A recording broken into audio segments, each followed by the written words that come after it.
Here's what's on the bench this time. We will see what I get up to with it as the video goes on. Now, we've all seen those images of workshops that are hundreds of square meters full of fancy high-end tools. And yes, they do have a time and a place. But here I've got a small selection of tools, mainly a carving knife, and we're going to see what I can do with that. To this basic kit, you could add a slide knife that would help you remove larger amounts of material, and the hook knife and the gouge chisels would help you to carve things like spoons.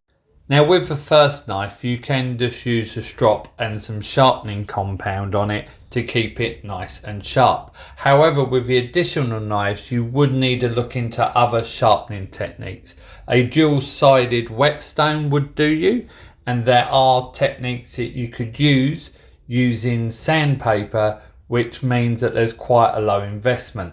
But investing into whetstones or diamond stones is something that you're probably only going to do once, so in the long run is worthwhile. I understand that carving little wooden figures ain't for everyone, and bigger projects call for more tools and more space. In the great woodworking books written by James Krenoff, he really goes into detail about the importance of having a small knife. He covers everything from the kind of size of knife, how to sharpen it, and the roles that those knives play. He even shows you an interesting way that you can make your own retractable knife.